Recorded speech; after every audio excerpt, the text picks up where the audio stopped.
All right, thanks for tuning in. I am Quint Tatro here with Lance Lotzenheiser from Cabin Creek Bait Company at the world headquarters. And today we are talking about the Cabin Creek Spider jig. Spider jig, salty spider part from Cabin Creek. If I'm not mistaken, Lance, this thing's been being made for how long? Over 30 years. Over 30 years, almost as old as you are. And we still get questions, how do we rig this thing? Okay, you know, it's crazy. well, yeah, we're going to talk, understand. well, that's why we're doing a video today, to talk just about that. Now, as most of you know, I am a fairly new fisherman, angler. I am a fairly new, I'm not a fairy, I'm a fairly new angler. I think you're really close to both. Okay, now I've gone how many times now? I've gone, twice. Okay, I've been fishing 2 times in my life.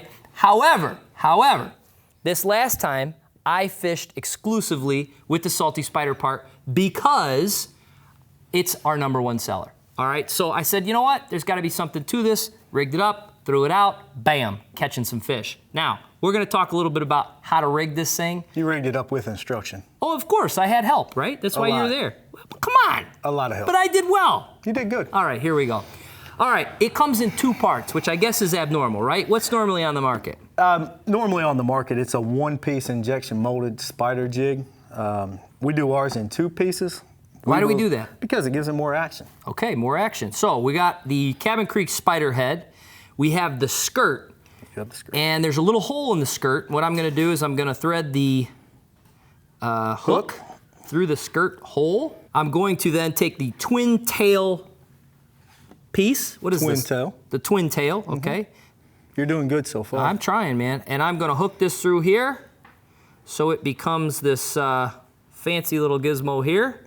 Now, the neat thing about this is on these skirts is there's all these little tentacles that obviously move in the water, but there's one that is a little thicker and a little longer than the others. You know what that looks like? I don't know. No idea. All right, so you're Looks going like to a then weed garden you're to me. going to then connect that one to the hook, and it makes it completely weedless. Weedless. This is made long enough to slide over the barb of the hook to create. It makes this bait completely weedless. Basically. Yeah, that's why I was not getting hung up. It was Right. perfect. All right, so it's really simple. And you're the going to fact connect that you it. didn't cast like 2 feet from the boat. Oh, now see, that's bad. There weren't fish swimming 2 feet in the boat. Come on. Anyways, you're going to then connect this to your line. You're going to throw it out. Now, there's a variety of ways to fish this. I, of course, chose the. You went with a small spider. Yeah, but how did I fish this? My style. What would you call that? I don't know. What would you? It was very ironic because we are in the fall here, and this was last weekend, and Quint was casting it out and just reeling it in on light line, 6-pound test line, spinning reel, because it is an 1/8-ounce spider jig. He was honestly simulating a bait fish from what I could tell. There was a lot of bait fish in the water. We were fishing trees. He was pulling it out of the trees, and every time he would pull it out, he was getting bit.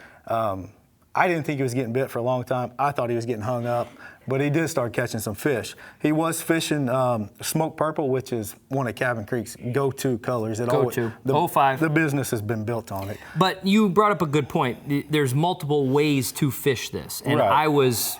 I don't know what I was doing. I was throwing it out, I was reeling it in, I was catching fish. It was easy enough for me. Yes. But there's other methods, right? Right. Myself, when I typically fish them, I like to go with the larger spider jig, the 1/4 ounce. I do some stuff like mixing and matching the skirt with the tail. Always dip the tails in chartreuse for smallmouth, because this is in my opinion, one of the #1 smallmouth baits that you can purchase on the market. Oh, by far. By far. And we're not biased. No, not at all. But there's 2 sizes. You brought up a good point. So there's a small and a large, Yes. and the small will typically go on the 1/8-ounce spider head. The large will typically go on the 1/4 ounce spider head. Correct. And you can change that up a little bit, right? You know, typically most of you guys are jig fishermen. You fish a jig. Your jig skirts are multiple colors. I personally am a huge jig fisherman, so I'll make my trailer a solid color. So I try to simulate the same thing with my spider jigs. I'll take, this right here is 82, a new color that's just went crazy. 82 is Tennessee orange. I take that skirt, and then I just put your typical green pumpkin trailer behind it, twin tail, as you like to call it. Dip my tails in chartreuse, and you're off to the races. now I'm catching smallmouth. Now, real quick before we go, because this is always very fascinating to me. all of our baits, a majority of our baits are trying to simulate a craw. Right? Correct. So the bass is going after the craw and the action and all the rest of that good stuff to simulate the craw. But why? So what's the deal with the large and the small, and I mean different colors, and what's the deal with that? A couple different reasons for that. One of them would be if you have really strong winds, you're trying to get your bait down, you're using light line, we'll have to go to a heavier jig. Okay. Because you're going to have a bow in your line. You witnessed some of that actually while you were fishing the 8 we had like a ounce. Mach 10 windstorm. It was ridiculous. At times we did. Quint would have a big bow in his line, so I suggested going to the 1/4 ounce, and you just wouldn't do it. Quint waited till the wind died down. Were you talking to me at that point? I didn't even know. Yeah, I don't know. Yeah. There's no telling. But you got this, so that will take it down. It'd be heavier. You have that aspect of it. You also have, all fishermen know we're trying to match the hatch. Match the hatch. Match the hatch. That's good. Did you come up with that?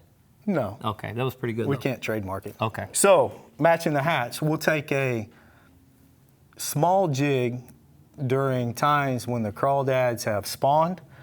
They're chasing, they're used to that small crawdad. That's when I typically go to the 1/8 ounce. When I don't feel like there's been a spawn, then I like to throw big baits. So I'm we're fishing trying. a 1/4 ounce. All right. So matching the hatch, we're trying to match the size and something is spawning and so forth.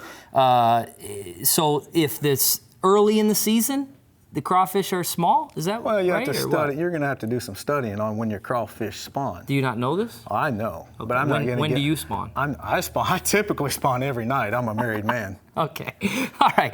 So we've got different colors. We've got different sizes. The action is incredible. And obviously, if a novice like myself can throw it in the water and catch some fish, I'm sure you can too. All right. Thanks for tuning in. Until next time. Thanks, guys.